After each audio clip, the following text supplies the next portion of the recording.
Welcome to Tuscarora Beach. We're doing an illusion of Lake Ontario today. We're not far from where the Niagara River meets Lake Ontario.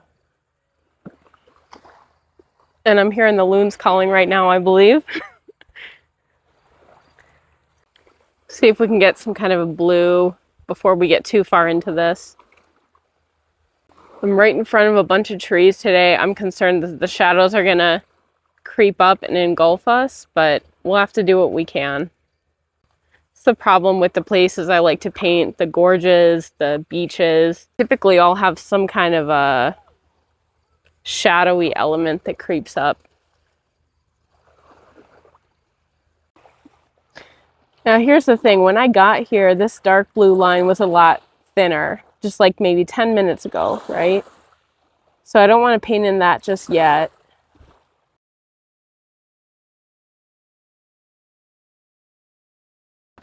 All right, so let's see. And I'm just guessing where this is. I have to go back and check, but I think this dark bit's in the right spot.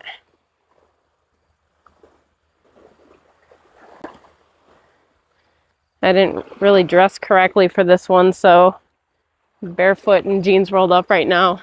And honestly, that's kind of nice.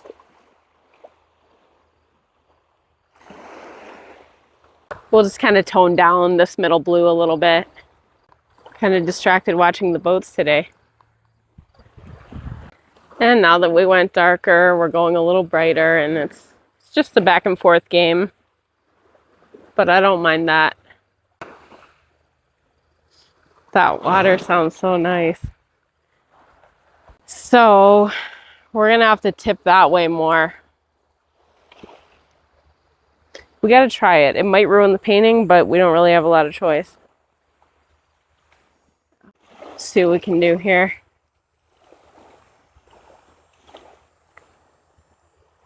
All right, so you see how dark it is here? That's not how dark it is.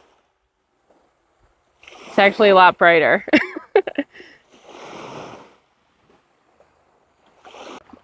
We'll see if we can make an angle like this work. Actually, that's actually looking pretty good. We'll just brighten this up a touch before we move on. We probably have a lot less time than I thought today. But we're used to working quickly, aren't we? So it's not the end of the world. Might just not have enough time for details, at least as many as I want. We're gonna have to touch up the water, but let's see what we can do about the tree line first.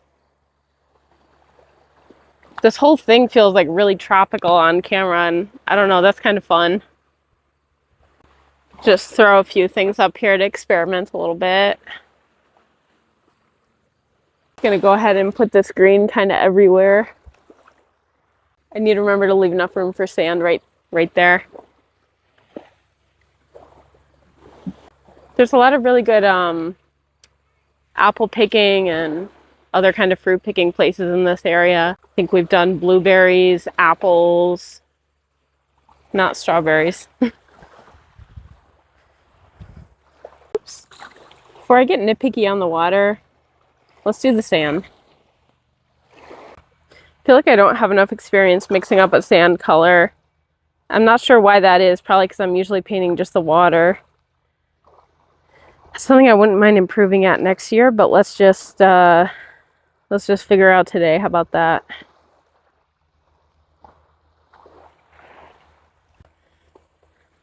I think I typically imagine sand as kind of a beige tan color, and around here it's usually more gray, so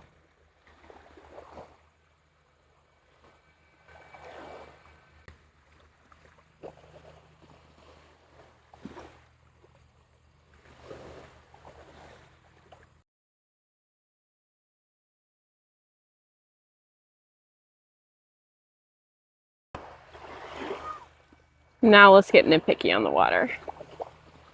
Now for touching up the water, our water brush became the tree brush, and it's my favorite brush.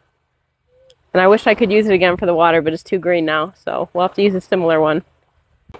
All right, so what I was noticing about the water is that, especially in person when I'm looking at it, This painting's missing a touch of like green or yellow, kind of like an azo green or a yellow ochre. But I probably got to go in gradually. That was probably too much. And I think it's also missing like a dark blue stripe, like maybe right up here. But again, I have to go back to the camera to look. I don't know that we have enough time to do everything I'd like, but let's see if we can get just a little bit of texture or some ripple-y stuff. See what we have time for. Also, this dark blue patch is probably likely to change in the next, 10 minutes. So you can get kind of detailed with plein air, but you can't get too detailed, or it's, I don't know, it's not going to match up, I guess, at least for an illusion. We'll go ahead and call this one here before we get any other major changes.